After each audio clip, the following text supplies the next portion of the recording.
I mean, when I use the app myself and then, you order food, payment goes through and then you get a notification and track on the map and all that. Rider comes to the doorstep. I get even amazed. I'm just thinking, how did we do this? Everyone needs that recommendation. And recommendation is so powerful. It is. You know, it's probably the most powerful marketing ever. It is. But the recommendation is based on trust. Even recently, we did some employment. And then we had about 450 CVs in like 2 weeks. But on the flip side, it was quite distressing because it means that that's how many people are out of work, looking for work, and they can't find work. And so the same things that you go through now, that can't put me on the floor, it is. There's bigger fish to fry. Now I've understood the game. The game is that the problems will keep coming. They'll never stop coming.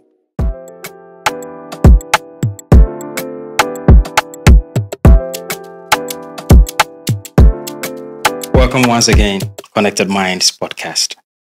And I've got a big smile on my face today because there's a service that I use a lot in Ghana, right? And I use this service majorly to order my food because of the quality it represents for me and my family. Now, the man behind that service, I've got him here today, Alex Darko. This man I have here, Alex, and his company, Menufinder Africa, has so much to share. And if you're on the journey of personal development, stick with us. And thank you for being one of us on our podcast. Bro, you're welcome. Thank you so much for having me. How's it going? Good. Can't complain. You know, you have a very unique, beautiful face.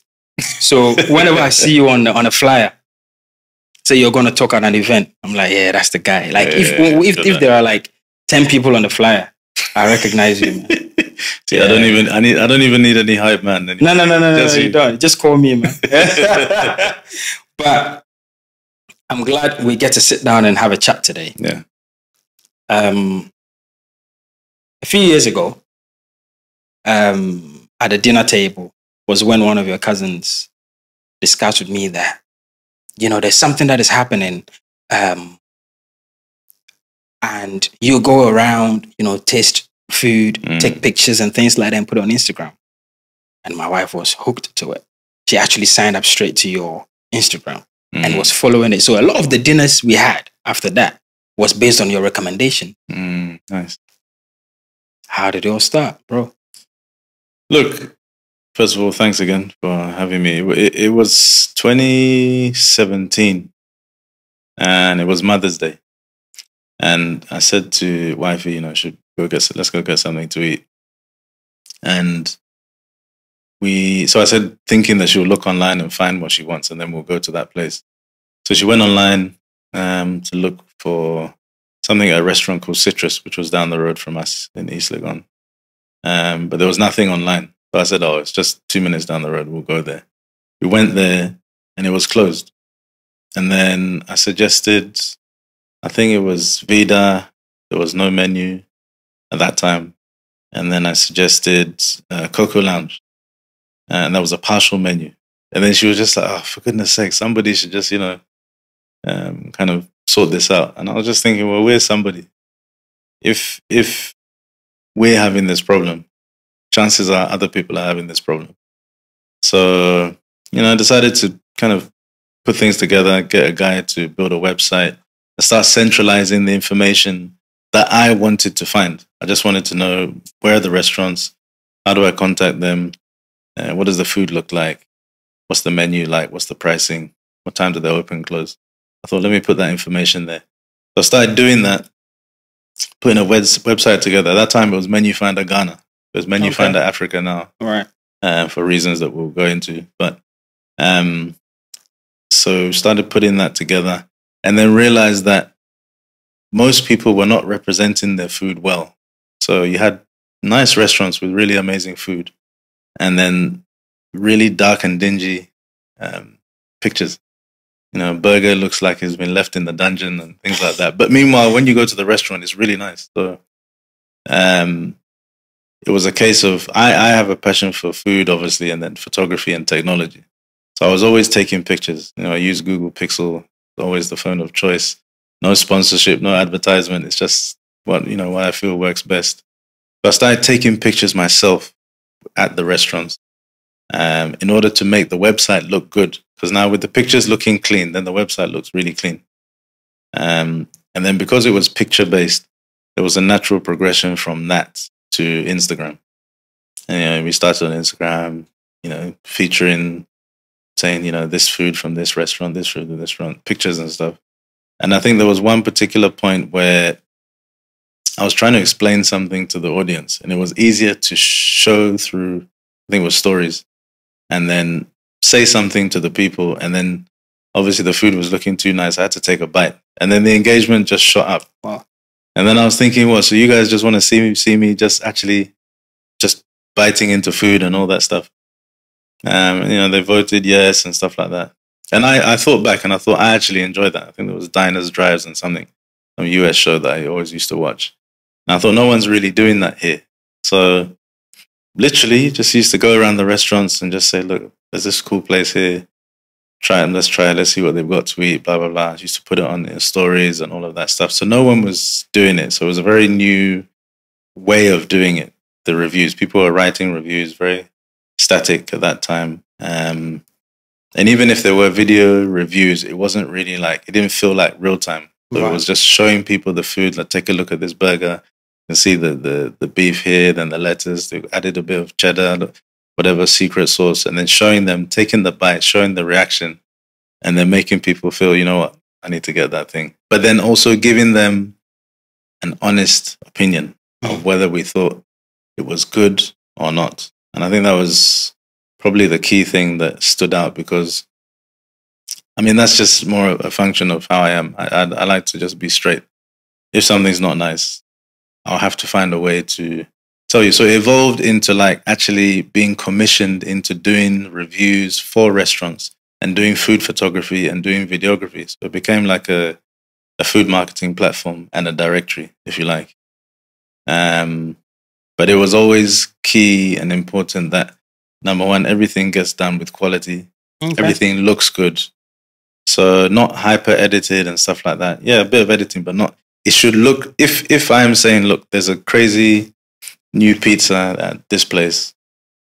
When you go there, you should get something that looks the same as what I've shown. Get the same experience as well. So I kind of started off like that and then evolved into now fully fledged delivery services. Because we spent years telling people, look, these are the best places to get good food. And even in year one, because we've done 6 years now. Thank you very much. It's year one that people were still asking, oh, can you do delivery? Can you get it to us? And stuff like that. But it wasn't feasible for us to look at that at that time. Again, because of the quality aspect, we needed to make sure we can do it and pull it off in a way that makes sense. And, you get quality food with a quality service. So now Menufinder Africa is a food delivery app that specializes in getting high quality food to its customers from a selection of hand-picked restaurants. Oh, that I can testify. That's good, man. Yeah. That's good. Yeah. Wow. I can't ask this next question without playing my sound.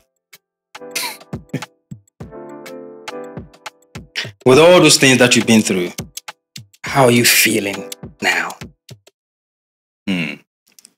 I feel, I don't know. I think I feel hopeful though. Look, doing a startup in Africa, anywhere in the world actually is hard, but doing it in Africa is particularly hard. It's very difficult to do something like this and be able to do something that has a high standard and maintain a high standard of quality in terms of the visuals, the experience, the app, all of the things that we work on. We've done it more or less bootstrapped. So it's very difficult. We're busy trying to raise funds at the moment and all of that. But at the same time, when you go out there and you're there, probably because I was showing my face a lot when I was doing the reviews more. Obviously, I haven't been able to do as much now because now it's a different operation. So there's a lot of focus on the operational side that demands attention. But people will be there saying, oh, Menufinder. So it's like, and it's good because when you say Menufinder, well done, congratulations, love what you do. It means so much more because it's not just me. Now there's 13 people in the company. You know, riders are doing their thing, the operational staff are doing their thing, the co-founders are doing their thing. So if anybody gives any accolades to me personally because they happen to see me, it has to extend to all the people behind the scenes who are making this thing work. Absolutely. So it's I feel quite humbled actually. The people would, I mean, when I use the app myself,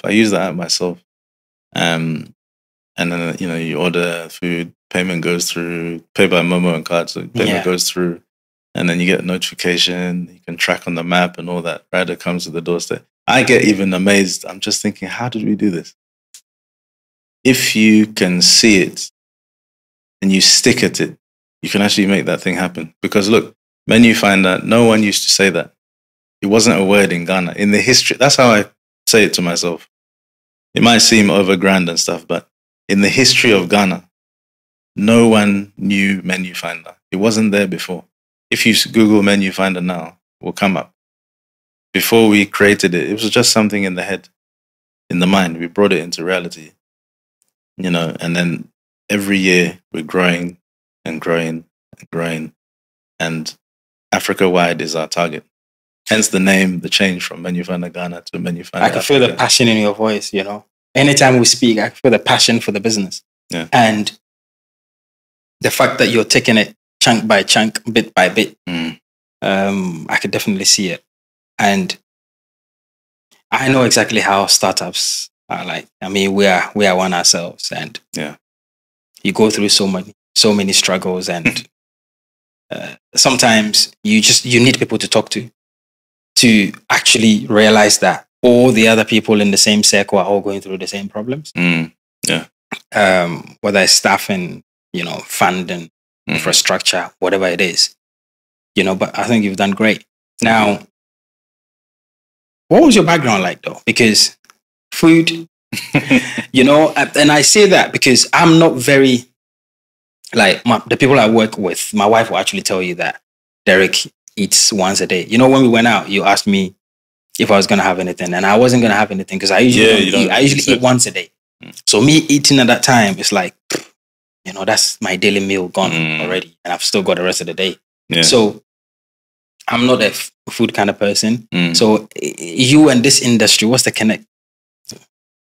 I mean, I love food, man. Because I mean, you were tasting the food, man. That's the thing. Yeah. Look, every single thing on the page on Instagram, I've eaten it. At least tasted it. Okay. I wouldn't say it's. I think that's the because some people say, "Oh, how come you're not, you know, super big and there's all this stuff?" But I used to also be selective. Like, I'll try and eat more balanced at home. And then obviously, just because you see it on Instagram doesn't mean I'm eating like that every day. I mean, that's crazy. So, and even then, so every food that we have 65 restaurants on the platform. I've tasted food from every restaurant because I have to make sure that the food has to meet a certain standard. It must be quality. Of course. Yeah. So our objective is to have all the options as quality, and then it's up to you what you decide, whether you want Chinese, you want Italian street food, you want local Ghanaian food, whatever it is, but as it's finest. But yeah, it's just balance. I mean, I've always loved food, and as I said, I've loved food, I've loved photography, and I've loved technology. You've combined it. You've combined the whole thing. Yeah. Kind of seamlessly, and it's just made sense to what we're doing now. So as a business owner, co-founder of your company, Menufinder Africa, how do you define the roles that you are supposed to do and the roles that other people within the company are supposed to do? I'm talking the higher level. I think, you know, when you start a company like that, in the earlier stages, everybody will do a bit of everything. And it's still like that. I mean, we're still a younger company. But I think as you grow, and then the need, like, when you start to make more progress, you realize the need to actually define the roles even better, because you realize that certain things aren't getting done unless you delegate and do it properly. So you have to be like, Whereas in the beginning, maybe like, oh, well, kind of everyone will pick up things as and when. It's like, no, you need to handle this. I need to handle this. I'm good at this stuff.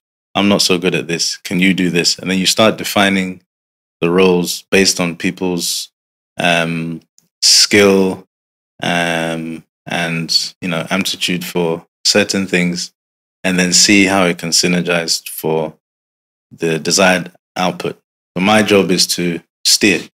My job is to define the vision and steer and make sure that everyone is aligned and that is equipped to make sure that they can do what they need to do effectively. So as CEO, you're serving. Oh yeah. You're serving. Yeah. You are. When we started, I remember I quickly had to train myself. Well, anyway, I learned it the hard way. So trust me, we all did. so one of my friends decided to give me £2,000 to support our business, and I was so excited that night. So I said, "What can I do with the money? I need customers, so I'm going to go straight to marketing." I didn't know how to use Google Ads. At that time, YouTube video ads were quite new. Okay. So I just went straight on Fiverr, paid someone to do a small video for us. Right? Then I put it on YouTube. In about 3 hours, I had spent the £2,000. Look at that. Because I very quickly thought that I need to become the marketer for the company. Because I didn't have the money to pay a marketer. Yeah. So as a startup and as an early business owner, you get to you start doing all sort of things. But I learned it the hard way that it's not always right, but you have to do that anyway. Do you know what I mean? And then when you get to a certain level, then of course you can delegate that and get people to do it. Yeah. And I wasted the money. That's understandable. I think we've all done that in the earlier stages. I mean, if you look back, there's things that you would have done even a year ago, 2 years ago, 3 years ago, at every interval. If the same opportunities had come, then it would be very different to how you treat it now. Like how you get the most out of it would be very different. You have a much clearer path or understanding of how to make the best use of whatever it is than you would have in the beginning. Because at the beginning, it's the same thing. You're thinking, oh, you have to look good at it. It's the product. All you need is customers. Yep. When you have customers will get you other customers. If you treat them well and you put them first, they will get you other customers. It's quite basic, but as you start up, same here. I mean, as you start up, you're thinking about, you have to cover all the bases. How does it look? All this stuff. Concentrate on, I remember listening to Brian Chesky, the Airbnb CEO's address to Stanford University. And he said that just find 100 people that love your business.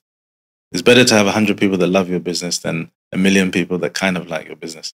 Because for every person that loves your business, they're going to evangelize. And so you build it for them, that they love what you're doing. If they request something, they need something, you keep building for the next person, then the next person. And then all of a sudden it will trickle through to then 1 million people that actually love your business. And that's very powerful. Because I say, even Jesus Christ was baptized by John the Baptist. Everyone needs that recommendation. Yeah. So, and recommendation is so powerful. It is. It's probably the most powerful marketing ever. It is. Right. So if you go, this is Kwame, and Kwame is so good at photo edit. And I tell you that this guy has done some great job for me. Use him. Yeah. You may not even check his work. No, that's it. Just go straight. But the recommendation is based on trust. Indeed. So if we as the business, Menufinder, can convince you to trust us. So all I need to do is get Derek to trust us. Then now Derek's family is likely to trust us. Yeah. And not my employees. Employees, all of them. So you know what I mean? So that's how it works. It's knock-on effect. Yeah. It's great. When you run business in Africa, right? And I say, well, let me narrow it down to Ghana.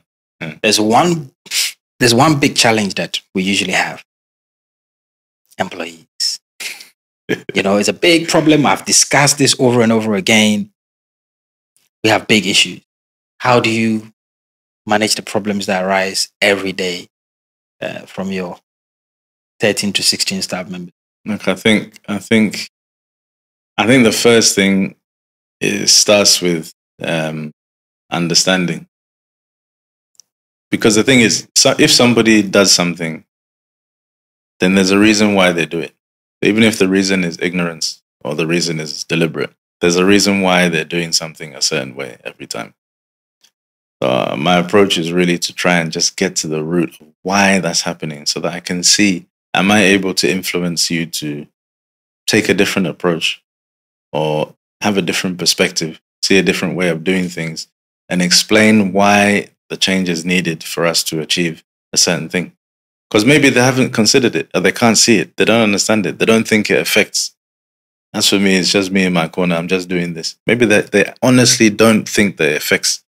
Because I've seen that with some of the riders as well. There's certain things that we've had to explain to them, and now they see the bigger picture. They see it. They understand it. They understand the trajectory we're on. They understand the impact and the importance of what they do and how it has an effect on the entire business. Yeah. Do you see what I mean? So I guess it starts with understanding. It's difficult. Not everyone will get it. You won't get through to absolutely everybody. But I think that's where you have to also try to exercise your discretion as to who to employ and who not to, and who maybe to pass on to somewhere else that you think will be a better fit. You know, and it's difficult because even recently we did some employment for 2 roles: a partner manager and a dispatch supervisor, additional one. And we literally, I think I put it on my WhatsApp status, and what did I put? I think we put it on our Instagram, and then we had about 450 CVs in like 2 weeks. I was like, wow, big. Crazy. So on one side, it could be some kind of someone could look at it as some kind of validation to maybe be somewhere that people want to work. But on the flip side, it was quite distressing because it means that that's how many people are out of work, looking for work, and they can't find work. So it was difficult, even combing through the CVs and, you know, and even some of the quality of the candidates. You know, it's difficult. It's difficult. But then you think to yourself, what's happening with our education system? Like, you know, not to get too, you know, philosophical and political about the whole thing, but if that's what is being produced out of our tertiary education systems, what chance do they have? Because people like me, I'm looking for people that think differently, think outside the box. And you can't know everything from a CV, but you can get a sense by the way someone writes. Yes. I mean, it's a diction, it's language. You know, it says something about the person in the way they think, the way they see things, view things, how they position things, all in just how you write a few sentences. So it was an eye-opener. But I've had some really bad employees. Like, I've had some really bad employees, from theft to insult to yeah. I've had really bad. Unfortunately I had to let a couple of them go because, you know, doing things that are just detrimental to and it's disappointing when you find out some of these things because you're genuinely trying to grow something. I want to make everyone millionaires. I want to make all of them. We should all do that. This thing should be, Menufinder should be something that came into their lives and absolutely changed their lives for generations. That should be the impact. But so you're doing it and building and, you know, sharing and going above and beyond on that premise that we're all going there together. And then people are doing funny things. It's just, it's disheartening, but it's not the majority. So. Do you really feel that sometimes some of the employees, they understand our vision enough to be happy to come on that journey with us? I think some do. I think you'll never get everybody. Okay. But I'll give you an example with some of the riders, for instance. One of the riders even secured some investment for us. He got a $10,000 investment for us because he spoke to a random customer next to a place that he was picking up and said, "Chief, you need to download Menufinder. Have you downloaded Menufinder? This is this. You know, with the greatest food delivery business, we do things quality. It's not any old thing. There's investment opportunity." And he spoke to some who's become an investor and a friend, William. He's an American software engineer. He's moved to Ghana. And he was totally blown away by this rider, Lucky. And as a result of that, so he caught the vision. it was clear. So I think that's what intrigued him. He's like, how on earth is a rider in the middle of Accra telling me this with such conviction? Yeah. Who is this person? Yeah. Who are these people? Who does he work for? So, That's powerful. Yeah, it was deep. Yeah. It That's taught me something. So sometimes you think, you're going over things. And so for Menufinder, to be clear, the vision for us is to become the best food delivery app in Africa, best food delivery business in Africa. But the mission is to build and improve lives. Yeah, and it's underpinned by respect, excellence, and quality. Yeah, so to be saying those things and see that get ingrained in one of these guys was really emotional, actually. I just thought, wow. Yeah, so it's like, and I remember even, so I like to stick to time. And if I know I'm going to be late or something, I'll try and call and things like that.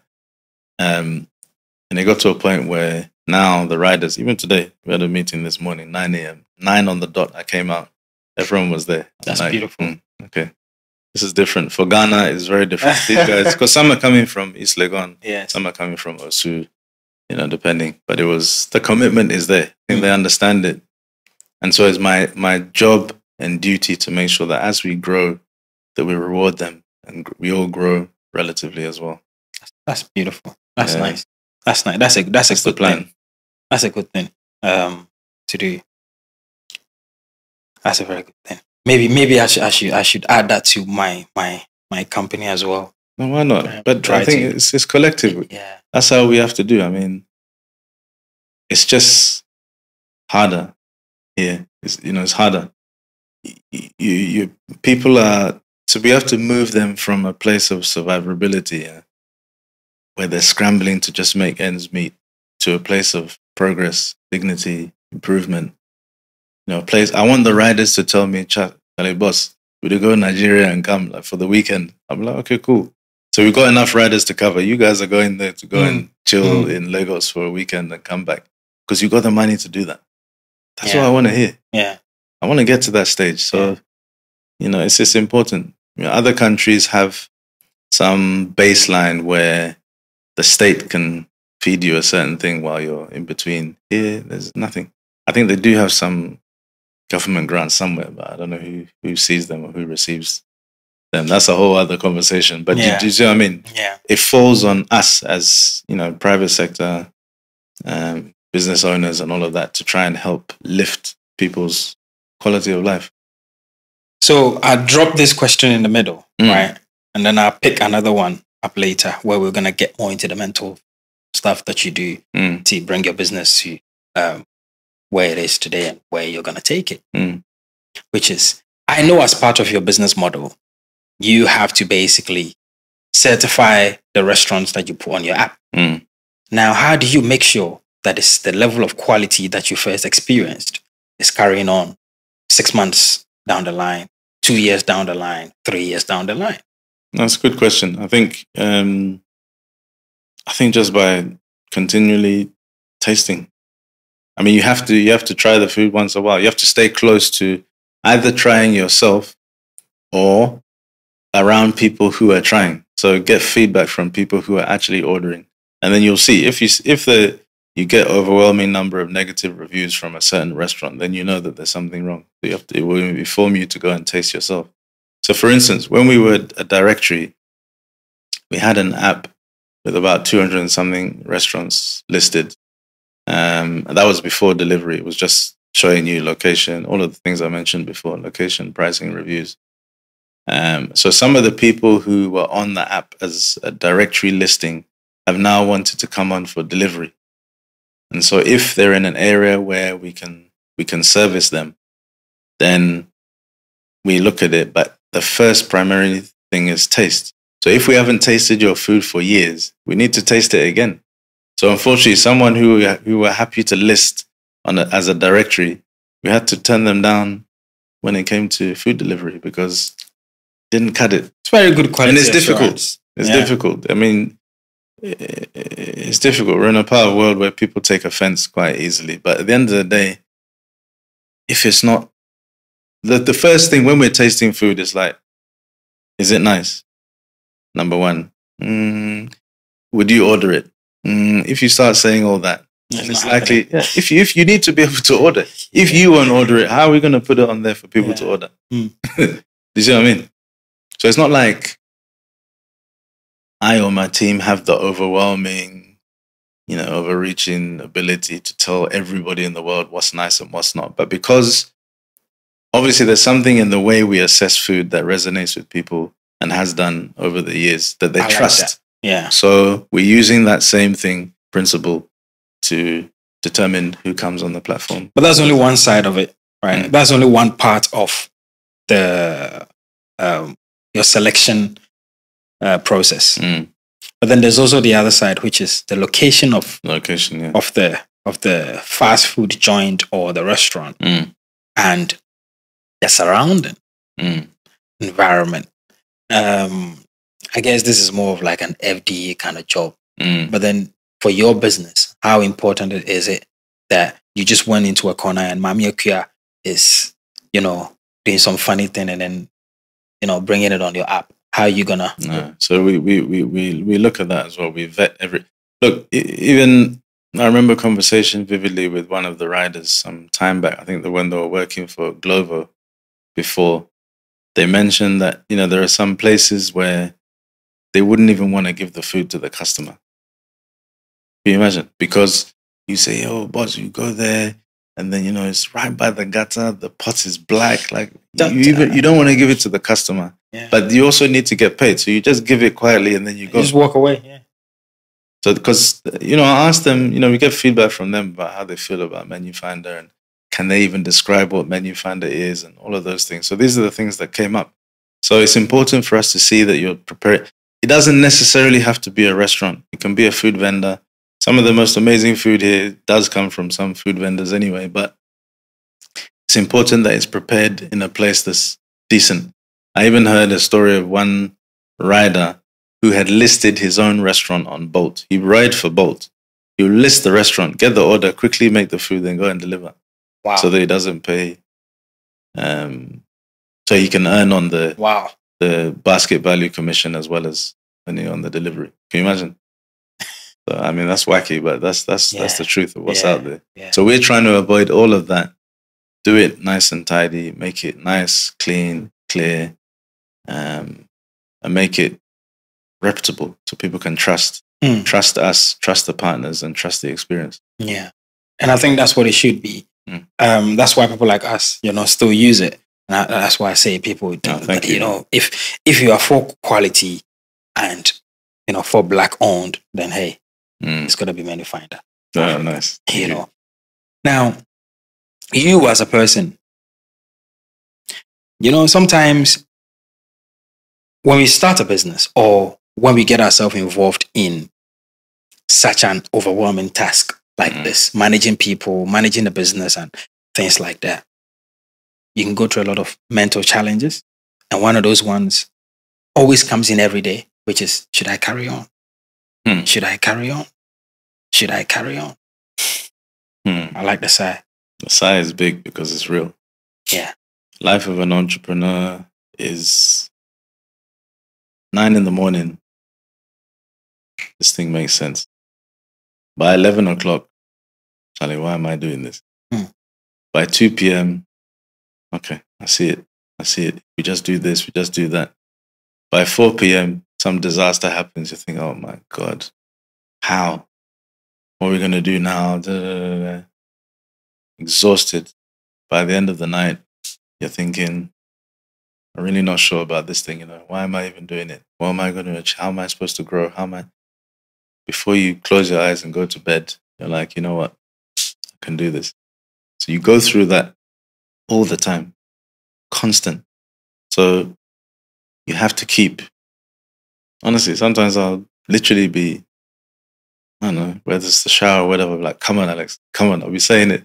Although my son will see me and say, Dad, no, but you have to say these things. You have to talk to yourself and ginger up your spirit. You can make it. Even on my phone, there's a little kind of inscription you can have on the lock screen. It just says, keep pushing, you'll make it. I've had that there for the last 4 or 5 years. It has to be that you have to keep telling yourself because it can make you weary. It's not easy at all. You have to handle everything. And you have to be able to, how you respond to problems is going to determine how people also respond to problems. So if a disaster happens and you look completely knocked for six, you're scrambling, you're stressed, you're shouting at people, who's going to want to be around that? So even if you don't know what the heck to do, you stay calm as possible. Like, cool. I've heard. I mean, I'll give you an example. When we were very early the journey, I think this must have been 2022 sometime. I got a call that one of the riders had an accident. I said, okay, is he fine? First of all, okay, can the bike ride? Is it damaged? Was he carrying food or was he on the way? So that, one of the people working went to go and try and sort them out and go to police and all that stuff. Then 10 minutes later, get a knock on the door again. Oh, another one. Daniel's also had an accident. And it was a busy day and we were limited. I think we had 6 riders then. And I was just thinking, okay. So I just said, okay, that's fine. And I asked the same questions again. I just put my hand on my head. I was just thinking, oh my God. This is the time we're building. We're trying to establish, trying to make sure food is delivered on time. All of these things. Luckily, we had a good system, a good app that would keep people abreast with what's going on. But now you have to plan for, so what do I do now? What's the plan? I'm 2 riders down. What do we need to do? We need to fix this. One bike was rideable, one wasn't. One guy was injured a bit, one wasn't so bad. But what do we do? So it's a whole thing. And you think to yourself, oh God, this mess. What do I do? But you stay calm so that you can try and figure yourself out of the situation. Any situation we've ever been in life, yeah, think about it. It hasn't lasted forever. Even the most dire thing that you've ever been through, you think, oh my God, this can't be happening. It's already happened. And we're here today doing podcasts. It's happened. So you will always find a way through. The time from point A to point B will always happen. Yeah. How we go through it is up to us. We can go through it with fear, with anxiety, with this, with that. And then when we get to the end, we'll say, oh, I should have done this. I should have done that. So why not calm yourself down in the moment and try and figure it out so you can put your best foot forward. So, some of these things, happen and they come to test you, but they actually come to build you. Because it's tough. Because I remember, I think it was around that time, a few other things were happening. There was a day that, I'll be honest, I sat on the floor in the office and I was shedding tears because I was just like, this can't be happening. We're running out of money. We're doing this. Like, just things are just going wrong. Who are we anyway?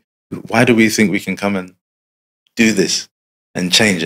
Even though we're not going directly up against Bolt and Glovo because it's a different niche, it is up against them by virtue of the fact it's food delivery. And these are big companies with billion-dollar reserves. We have no money to advertise. Like, what are we thinking? And so the same things that you go through now, that can't put me on the floor in tears because I've grown past that point. There's bigger fish to fry. Now I've understood the game. The game is that the problems will keep coming. They'll never stop coming. So don't expect them to stop. Just enjoy the moments where it doesn't. Use it to recoup, strategize, focus, whatever it is. But understand that they will come and plan. Learn your business. Learn the environment. Plan for the unexpected.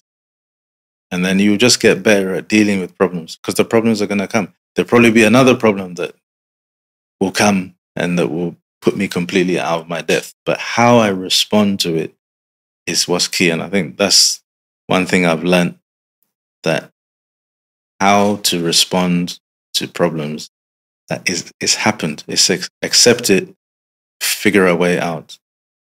For us, like, it's always been one struggle after the other. Yeah. I mean, we can't even start talking about the legal battles. The messages that come through from the law firms, and it's like, you got to take this down, you've got to do that, and this is your business. Like, this is now. what the lesson I learned from having one, right? So after all of that happened, then we started thinking properly. And we're like, okay, the only way to safeguard ourselves is to go into different industries. If there's a regulatory change in the pharmaceutical sector that will affect us, it's okay. But we might be in the real estate, or we might be in the nursing business, or we might be in the beauty business. So all the other businesses will be okay. And that's how we started putting other things together. Nice. Invest here, do that. So it's not going to stop the problem from coming. Yeah. But at least a chair with one leg is not as strong as one with four. True. Right. So that's how we sort of went through that. But it's been crazy. Yeah. It's crazy. It's tough. Everyone has a story to share, and I think back to that thing about other founders and people that start their own businesses and things. You need to have those conversations with people because you'll connect with something, either something you've been through, you're going through, or you're about to go through. You just don't know it yet. Yeah. So and that's one of the reasons why we started this pod. Because which I think is great. Speaking to people like yourself was like, wow, I thought I was alone. No, because you got to tell it as it is. You got to be real, And sometimes there are people on the other side that think, this guy, you do that, and they don't understand. It's basically to buy that freedom. But what is beauty about it is the person you become. Yeah. This guy, is it Alex Hormozy? This guy, one of these Instagram kind of financial wealth building gurus, he was talking about how he built up some fortune and then he lost it. And then he was just saying that, look, basically you're trying to convince yourself that whatever it is you're working on will pay off one day. Sometimes you can't see the value of it, blah, blah, blah. But he's saying that in all your failures and things, you are building yourself up. The same point you're making, that that cannot be taken away. So everything you go through that builds you to a certain point, no one can take that. No one. Because you've lived it, you've ingested it, you've become all of it you've been through. Yeah. You've become that. You evolve from that to then become whatever it is you want to become. But it's all there. So at some point, all of that comes to bear. And then that's, if you stick, that's where you make it. Yeah. Because you've been in sales, you've been in marketing, you've worked in companies in South Africa and things like that. And it's all those experiences that you went through. All of it ties together. Your time in the UK, your time at the banks here, you've taken all of that. Yeah. All the experience, all the skills. All of it. All comes together. Yeah. Yeah. So, none of them is a waste. None of them is a waste. This is back to that. When I was in the bank here, for 2 years and I hated it really. Because I'm not a corporate guy. I don't fit with that structure. I always like to do things, to test the limit. If I can see that there's a way that something can be done and it's clever, it's smart and it will work, then why should I go this way? As long as it's not outside the law and it's not harming people, then I should be able to find a more innovative way of doing something. So there are a lot of bureaucracy and red tape and all that. It was, at the time, it felt really like a punishment. But it was actually a blessing because it allowed me to understand how money flows in Ghana, how banks see things, where people are spending their money, how much are they spending in restaurants, in different sectors, in P2P payments, bill payments, whatever it is. So just understanding the flow of money and how much money is actually moving, the growth of it. I was there for a couple of years, but the growth month on month and all of that. So it was actually beneficial, but you couldn't see it at the time. Yeah. You couldn't see it at the time. You can't see it at the time. Yeah. And that's the thing. We go through so many different things. You think it. So whatever it is, just immerse yourself in it. Doesn't matter. Yep. You get something out of it. Yeah. These things we're saying is so real, bro. Because I think 2 weeks ago, I was in this house and I was like, oh no, there's something happening in my mind. Like there's some things are happening. I just wasn't myself. I wasn't feeling it. And then my wife was asking me, are you going to record another podcast? because it was happening almost every day, and all of a sudden it didn't happen again. But then in my mind, I'm thinking, we're trying to do that. We're trying to do that. We're trying to do that. Is it all going to come together? Is it all going to happen? Like, there were so many things I was thinking about. So I just almost got into a dark place. But I wanted to stay there for a bit. Then the following week, I started speaking to her. I was like, no, I think it's all right. I think I'm okay. And it's all because of this journey of personal development and entrepreneurship. I mean, you gotta listen to people. Things like this, Connected Minds, whatever, books, audio books. Yeah. There's nothing new under the sun. That doesn't matter. Technology moves and this and that, but principles remain. People are people. We're not going to change our physiology in the sense that we're not going to stop eating one day and then everyone will survive. We need to eat, drink. Like there's certain things that just are. So there's certain principles and things that also just are. And you listen to people, Simon Sinek, Peter Thiel, different people. They'll give you certain perspectives that you hadn't considered. And if you are able to take these things, you can digest it and then translate it into whatever it is that you're doing, your business or your service, and improve yourself, improve the way you work. And it will help you see things. Because we have to take all these things and apply them in a different way, because this is Africa. It's different from the West. We have to think about how we translate those things and what will work here. How does it work here? How do I ensure it works here? And I think just by listening and exposing yourself to more of these things, this is so important. You learn so much. Oh, I'm going to ask you a question. And before I ask this question, I need to play my sound.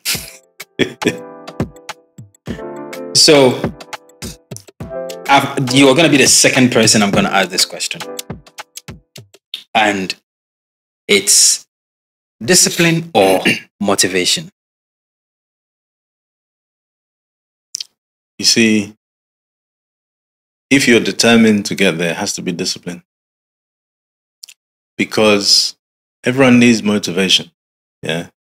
But motivation comes and goes.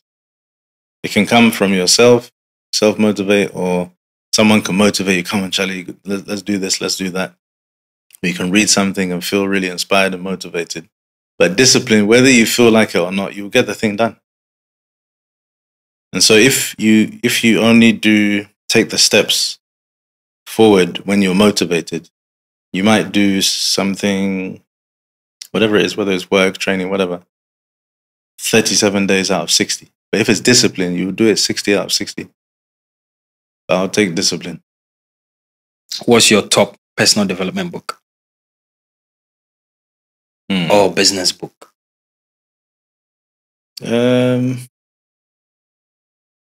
I think one of the most effective ones that's helped me probably, there's so many of them, but probably Simon Sinek, Find Your Why. Right. My top book is Think and Grow Rich. Yeah, I was torn between that as well, actually. Yeah, that's my favorite book. Yeah. It's done wonders. It was in between spirituality and personal development. It's that book that as you progress, it gets a bit more spiritual, where it talks about imagination. It talks about sexual transmutation. It talks about several things in the book in the end. So it's my favorite book. Nice. Yeah, I loved it. Nice. I loved it. Nice. I loved That's it. a good one. Yeah. The next one is, what's the best advice you've ever received? From my dad. Okay. Fail fast, learn quick. It's always there. I even gave someone that advice last night, actually. You're going to mess up in life with things. You just will. Nothing goes right for everyone all the time. But hey. Oh, nice one, man. This has been beautiful. Thank you so much. Connected Minds. Thank you so much for coming. Thank you. And you guys out there, share this content. Tell someone. And to those of you that are listening to the audio on Apple Podcast or Spotify, subscribe. Thank you. Connected Minds.